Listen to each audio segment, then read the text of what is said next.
Hi everyone, welcome to my nTop Live. My name is Gabrielle Thelen and I'm on the application engineering team at nTopology. In today's session, I'm going to show you how to leverage computational modeling in the nTop notebook to create a parametric and performance-driven design. So I'm going to start off by going through a couple of slides that give a good breakdown of how we can utilize the math blocks in nTopology to create a design based off of analytical sizing.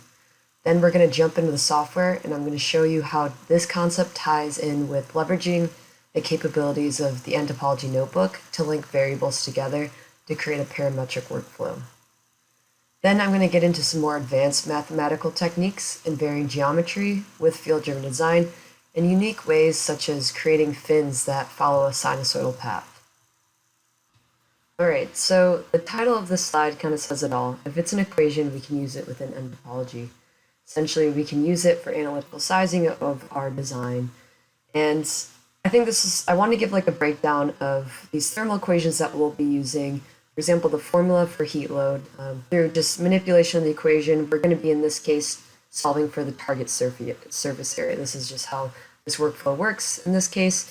And you can see the breakdown of the variables. So we have an area under investigation. We have the coefficient of heat conductivity, which is U. To find U total, you need the heat transfer coefficients of each of the fluids, H1, H2.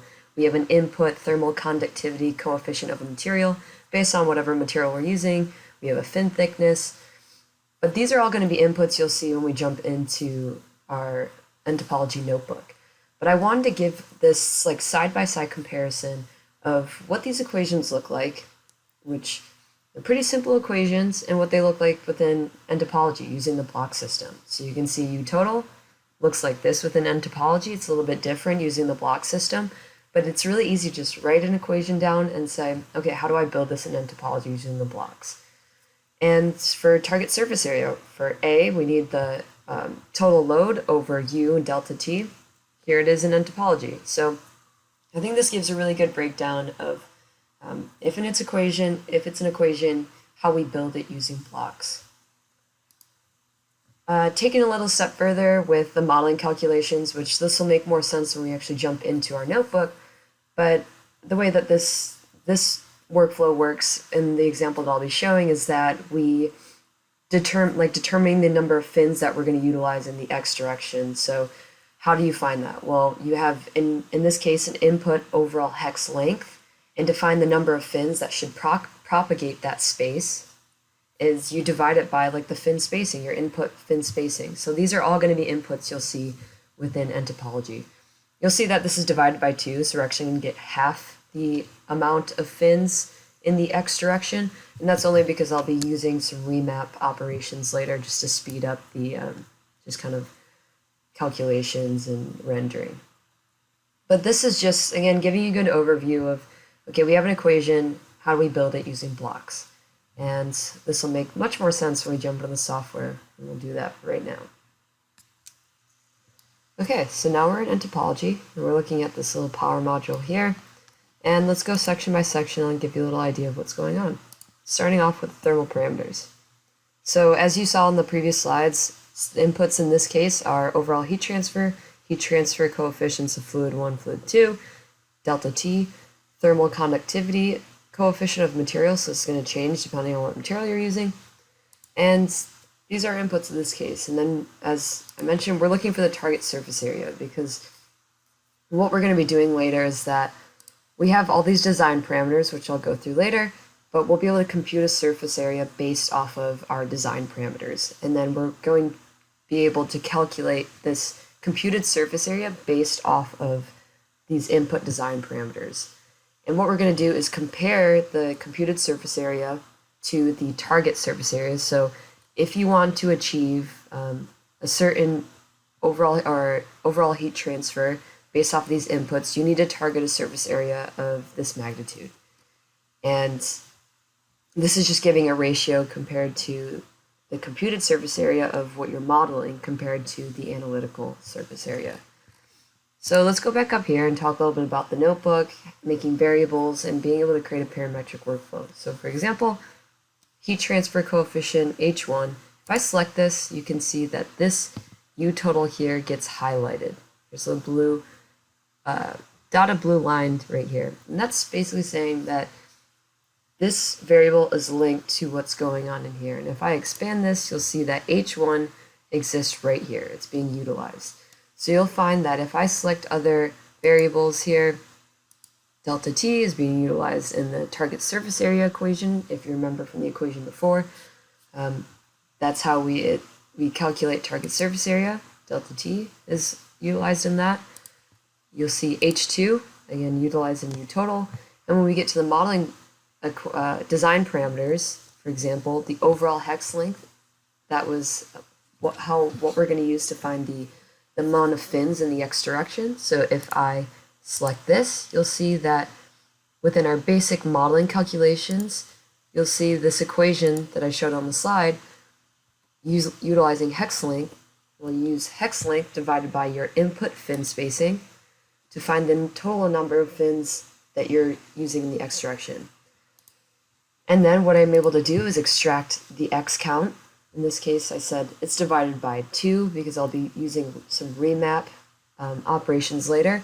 But the x count is 9.385, and I use the floor of that. So basically rounding it down to 9 because I can't make 9.385 fins. So I'm able to extract the x count, which I'm able to use in the generation of the actual hex here. So you see x count is being generated here. So I'm telling how I want to array my fin. And then I mentioned remap. So I'm able to generate the amount of the other set of fins. So this is the first set. And then remap, I'm essentially just generating the other half. So this is speeding up calculation rendering time. That's what remap is doing in this case.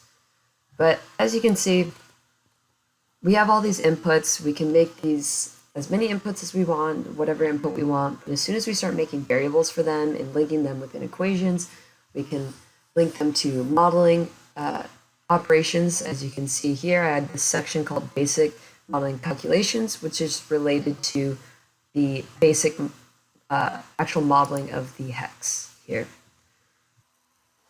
Okay, so now we have our hex. I open this up, we got some straight fins. But let's have some fun with this. So I mentioned being able to use math to bring in like sine equations. I've done this a lot within my past nTop lives, but what's really cool about bringing in like a sine wave or some sort of curvature to these fins is that you can still maintain the footprint, but increase the surface area because you're just creating these waves.